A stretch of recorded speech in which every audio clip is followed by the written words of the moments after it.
Friends, आज हम बात करेंगे एनपीएस के बारे में, जिसमें हम बात करने वाले हैं हमारे टैक्स बेनिफिट और कंट्रीब्यूशंस के बारे में कि आप कितना कंट्रीब्यूट करके एनपीएस में आप अपना टैक्स बेनिफिट टैक्स बचा सकते हैं, कितना आपको अलाउड है और कितना किस सेक्शन में आप कितना अमाउंट का टैक्स बचा सकते हैं, कितना कंट्रीब्यूट आप कर सकते हैं। साथ ही साथ में हम बात करेंगे कि कंट्रीब्यूशन जो आप एनपीएस में जो कंट्रीब्यूशन कर रहे हैं, अगर आप विड्रॉ करते हैं तो विड्रॉ के टाइम पे कितना विड्रॉ कर सकते हैं और कि वो टैक्स फ्री है या नहीं, वो हम आगे अपनी स्लाइड्स में देखेंगे। तो जैसा दोस्तों आपको पता है कि एनपीएस में एम्प्लॉय, अगर आप कहीं पे एम्प्लॉयड हैं तो आप एम्प्लॉय भी कंट्रीब्यूट कर सकता है और एम्प्लॉयर भी एम्प्लॉय के ब्याह पे कंट्रीब्यूट कर सकता है। तो दोनों के जो दोनों कंट्रीब्यूट करेंगे तो दोनों को टैक्स बेनिफिट अलग अलग सेक्शन के अंडर में मिलेगा। अगर आप कहीं भी एम्प्लॉयड भी नहीं है और अगर सेल्फ एम्प्लॉयड हैं तो भी आप कंट्रीब्यूट करके टैक्स बेनिफिट ले सकते हैं। तो एनपीएस में क्या ये सारे प्रोविजंस है, जैसे आपको सब पता है कि एनपीएस काफ़ी फ्लेक्सिबल है, हर किसी के लिए है, इंडिविजुअल के लिए है। अगर आप गवर्नमेंट जॉब में है तो है, प्राइवेट जॉब में है फिर भी आपके लिए एप्लीकेबल है, अगर आप सेल्फ एम्प्लॉयड हैं फिर भी आपके लिए एप्लीकेबल है। तो दैट्स वाई कि एम्प्लॉय जो एनपीएस है ना, वो एवरी सिटीजन ऑफ इंडिया के लिए कोई भी अपना अकाउंट एनपीएस में खोल सकता है और अपने जो 60 साल के बाद जो वो एक्सपेक्ट कर रहा है कि मुझे पेंशन आना चालू हो जाए, वो उसको आना चालू हो जाएगा, सब्जेक्ट टू कि उसका कितना कंट्रीब्यूशन रहता है, कितना एक्यूमुलेशन रहता है, कितना वो फंड ग्रोथ करता है। और it's all depends on the market. जैसा आपको पता है कि एनपीएस का जो रिटर्न्स है वो मार्केट ड्रिवन है। अब हम बात करेंगे NPS tax benefit for employees के लिए क्या टैक्स बेनिफिट है। देखिए, सबसे पहले है कि 10% ऑफ द एम्प्लॉयर जो है ना, वो एम्प्लॉय के ब्याह पे 10% अगर कंट्रीब्यूट करता है एनपीएस में तो उनको 10% तक का कंट्रीब्यूशन वो करते हैं, उतना उनको रिबेट मिलता है। तो 80CCD1 में उनको उतना परसेंट का रिबेट दिया जाता है अगर एम्प्लॉयर कंट्रीब्यूट करता है ऑन बिहाफ ऑफ एम्प्लॉय। ठीक है, तो ये क्या है, ये 1.5 लाख के अंडर में आता है। इसके बाद क्या होता है दोस्तों, 80CCD1B, इसमें क्या है, अगर एम्प्लॉय एडिशनली 50,000 कंट्रीब्यूट करता है तो 50,000 तक का रिबेट ले सकता है। ये जो लिमिट है 50,000, ये 1.5 लाख के जो लिमिट है उसके अवव है ना, मतलब ओवर एंड अबव है उसके। तो 1.5 लाख आपका खुद कंट्रीब्यूशन हो गया, जैसे पीएफ का हो गया, आपका एलआईसी हो गया आपका, या म्यूचुअल फंड हो गया, है ना, या आपने एनपीएस में कंट्रीब्यूट किया, तो ये सब मिला के 1.5 लाख में आ गया, वो आता है 80CCD1 में। और इसके अलावा आप 50,000 और कंट्रीब्यूट करते हैं अलग से तो वो 80CCD1B में जाएगा। तो 1.5 प्लस 50,000 2 लाख का आप रिबेट ले सकते हैं एनपीएस में।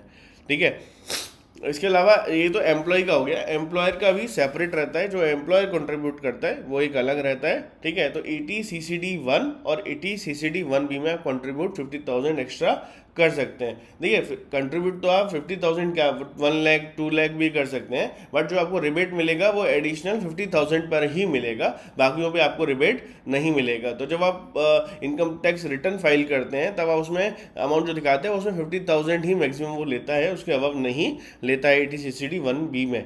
तो आप कंट्रीब्यूट कितना भी कर सकते हैं अपने अपना आप ऑब्वियसली आप कंट्रीब्यूट कर रहे हैं तो आप अपना सुपर एनुएशन बेनिफिट फंड के लिए, मतलब अपने पेंशन के लिए कर रहे हैं कि मेरा फंड इन्वेस्ट हो रहा है कहीं मार्केट में मार्केट लिंक में इन्वेस्ट हो रहा है तो अच्छा रिटर्न आपको मिलेगा, तो आप इन्वेस्ट कर सकते हैं। बट आपको जो आप पर ईयर जो आप 80CCD1B में जो आप टैक्स बेनिफिट ले सकते हैं वो 50,000 मैक्सिमम पर ले सकते हैं।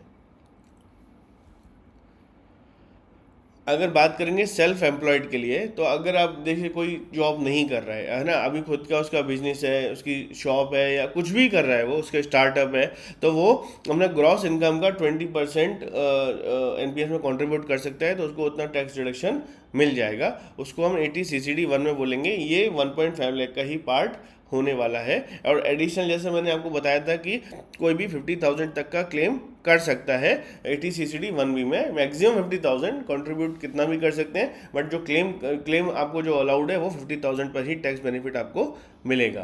तो ये आपका, आप वेदर एम्प्लॉयड हैं सेल्फ एम्प्लॉयड हैं, आपको दोनों में एनपीएस में टैक्स बेनिफिट आपको मिलने वाला है।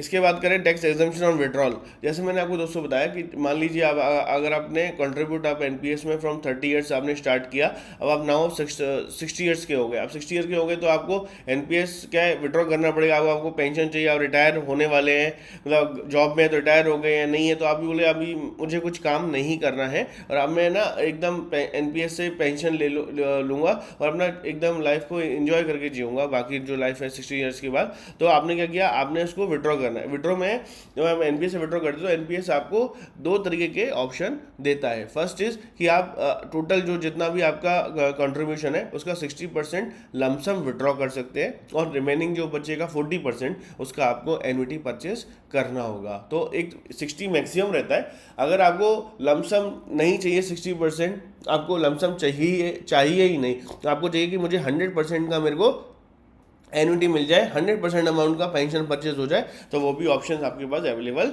रहता है। मैक्सिमम 60% आप लमसम विड्रॉ कर सकते हैं। जैसे ही मान लीजिए आपको चाहिए कि यार मेरे पास 1 करोड़ रुपये हो गया, अभी मैं सोच रहा हूँ कि 50% विड्रॉ कर लेता हूँ, 50% का पेंशन ले लूँगा और 50% जो मैं विड्रॉ कर रहा हूँ उससे मैं घर परचेज कर लेता हूँ, या कुछ भी हो सकता है, आपके बच्चों की शादी हो, है ना, शादी है, उनके लिए पढ़ाई है, कुछ भी ऑप्शन हो सकता है। आपको अगर आपको लमसम विड्रॉ करना है तो कोई भी रीज़न की वजह से आप उसको विड्रॉ कर सकते हैं। जब आप विड्रॉ करते हैं ना उस पर कोई भी टैक्स नहीं लगता है, it is completely tax free. तो 60% जो आपने विड्रॉ किया वो कम्प्लीटली टैक्स फ्री है। जी हाँ दोस्तों, जैसे आपने देखिए, आपने आपने जब जब आपने इन्वेस्ट करना स्टार्ट किया तो आपको 1.5 लाख में टैक्स डिडक्शन मिला। उसके बाद 50,000 आप एक्स्ट्रा हर साल कंट्रीब्यूट करके आ रहे तो उस पर भी आपको टैक्स बेनिफिट मिला। वो अमाउंट अब बढ़ के मान लीजिए इन्वेस्ट होते होते होते होते आपको जो भी रिटर्न एनपीएस से मिलेगा वो होते होते आपके पास एक अच्छा खासा अमाउंट हो गया। अब उसमें भी आप अगर 60% विड्रॉ कर रहे हो, वो भी टैक्स फ्री है, तो कितना बड़ा बेनिफिट एनपीएस आपको दे रहा है। तो ये बहुत ही एक मतलब क्या कह सकते हैं कि एक इंडिविजुअल के लिए, जो सिटीजन है इंडिया के लिए, उसके लिए बहुत अच्छी बेनिफिट स्कीम्स है एनपीएस, इसमें आपको इतना बड़ा टैक्स बेनिफिट आपको मिल रहा है।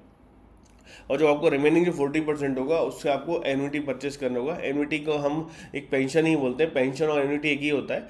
तो कुछ भी एन्युटी सर्विस प्रोवाइडर जब आप एनपीएस में एग्जिट करेंगे तो आप देखेंगे कि एनपीएस में बहुत सारे एन्युटी सर्विस प्रोवाइडर है। Annuity service provider is nothing like bank only, जैसे एसबीआई है, आपका एक्सिस बैंक है, एलआईसी है ना, रिलायंस है, टाटा है, तो बहुत सारे कंपनीज हैं, है ना, जिसको पीएफआरडीए ने और एनपीएस ट्रस्ट ने ऑथराइज किया हुआ है कि वो एन्युटी दे सकते हैं। और जो आपका 40% पैसा है, आप जिस भी बैंक को सिलेक्ट करेंगे कि मेरे को एचडीएफसी से चाहिए या मुझे एलआईसी से पेंशन चाहिए, तो वो जो 40% जो आपका पैसा है वो एनपीएस ट्रस्ट क्या करेगा, वो एलआईसी को दे देगा या जो भी बैंक आपने सेलेक्ट किया होगा उसको दे देगा।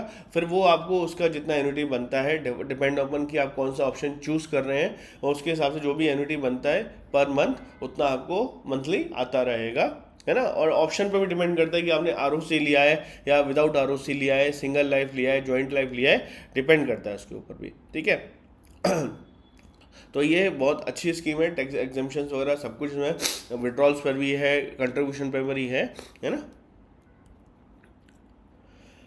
How to open a NPS account. अब दोस्तों आपने हमारी पूरा वीडियो अगर आपने देखा होगा तो आपने उसमें सब कुछ देख लिया कि कैसे कितना इन्वेस्ट कर सकते हैं, बेनिफिट क्या क्या है एनपीएस में। यूपीएस से भी हमने अर्लियर वीडियोस में भी हमने आपको जो नई स्कीम आई है यूनिफाइड पेंशन स्कीम, उसमें भी हमने दोनों का कंपैरिजन भी बताया है कि दोनों में क्या क्या डिफरेंस जो है वो एनपीएस में क्या है, यूपीएस में क्या है, दोनों के अलग अलग प्रोविजंस हैं, ठीक है। और साथ ही साथ में हम एनपीएस की पूरी बेनिफिट्स आपको बताएं। यूपीएस के लिए भी एक हमारी एक अलग से पीपीटी है, वीडियो है, जिसमें हमने यूपीएस के बारे में आपको कंप्लीट नॉलेज बताया कि यूपीएस में क्या है, ठीक है। अब आपको अगर एनपीएस का अकाउंट खोलना है तो एनपीएस अकाउंट बहुत हार्डली दोस्तों 20 से 30 मिनट में आपका एनपीएस का अकाउंट खुल जाता है। बस आपके पास आपका एक फ़ोटो होना चाहिए सॉफ्ट कॉपी फॉर्मेट में, एक आपके पास आपका सिग्नेचर होना चाहिए सॉफ्ट कॉपी में, आधार कार्ड होना चाहिए और कैंसिल चेक का कॉपी होना चाहिए या बैंक पासबुक का कॉपी होना चाहिए। आपको जाना कहाँ है, एनपीएस की वेबसाइट पर जाना है ना। वहाँ पर जाके प्रोटीन करके, अभी जो गवर्नमेंट ने प्रोटीन से टाइप किया है कंपनी से, तो प्रोटीन की वेबसाइट पर जाके अपना इंडिविजुअल सब्सक्राइब, अगर आप एम्प्लॉयड हैं या आप सेल्फ एम्प्लॉयड हैं, अकॉर्डिंगली आप ऑप्शन सेलेक्ट करके वहाँ पे अपना इन्वेस्ट अकाउंट खोल सकते हैं। एनपीएस में भी दो अकाउंट होते हैं दोस्तों, टीयर 1 और टीयर 2 होता है। टीयर 1 बेसिकली जो अकाउंट होता है वही टैक्स बेनिफिट के लिए होता है, टीयर 2 अकाउंट टैक्स बेनिफिट के लिए नहीं होता है। टीयर 2 अकाउंट को आप एज ए मैनेज कर सकते हैं, जैसे आपको एक रिटर्न चाहिए मान लीजिए, तो आपने कुछ अमाउंट डाल दिया और उसको विड्रॉ, जब वो बढ़ गया तो विड्रॉ कर लिया, उस पर जो भी जितना भी अर्निंग आपने, जितना भी पैसा आपने कमाया जो है ना, जो भी बढ़ के अमाउंट आया उस पर आपको टैक्स देना होता है, वो होता है टीयर 2 अकाउंट में।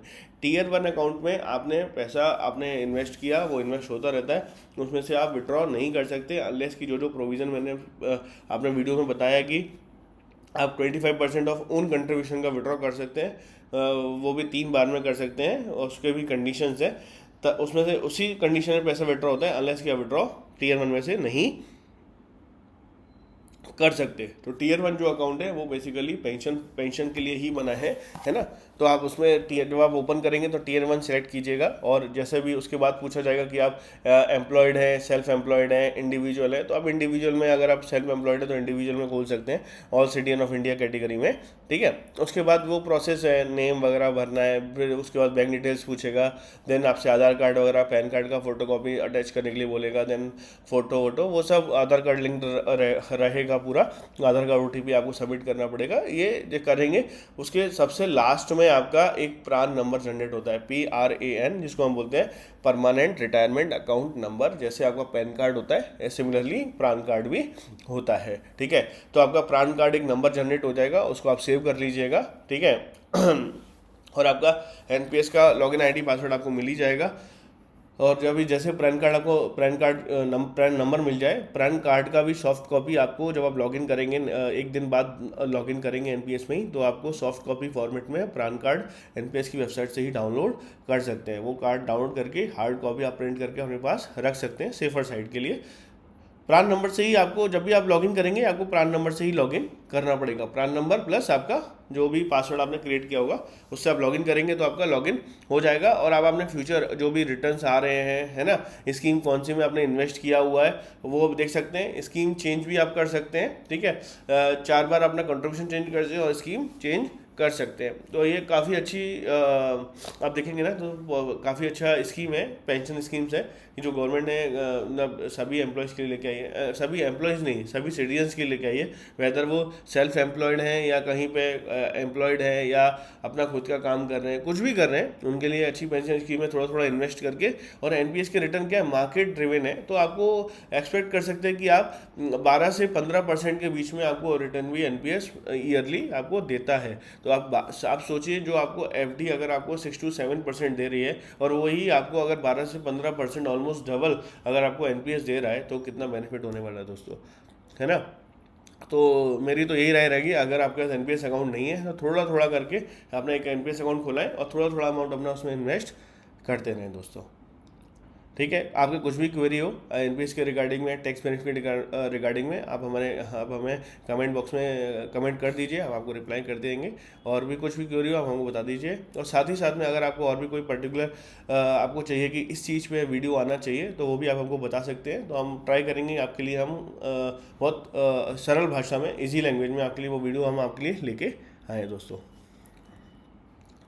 तो ये था दोस्तों हमारा पूरा अंडरस्टैंडिंग द एनपीएस सिस्टम, कैसा एनपीएस काम करता है, क्या क्या फीचर्स है, उसके बारे में हमको पूरा गाइड किया। ये वीडियो हमने 3 पार्ट में बनाया क्योंकि ये वीडियो हमारा काफ़ी लेंदी वीडियो था, और हमने सोचा था कि अगर एक ही में बनाएंगे तो ये काफ़ी लोगों को मे भी बोर करने लगे, क्योंकि बहुत लंबा वीडियो था, इसलिए हमने उसको 3 पार्ट में बनाया। आप तीनों वीडियो हमारे देखें, पार्ट 1, पार्ट 2 एंड पार्ट 3, तो आपको एनपीएस की पूरी अंडरस्टैंडिंग क्लियरली हो जाएगी दोस्तों।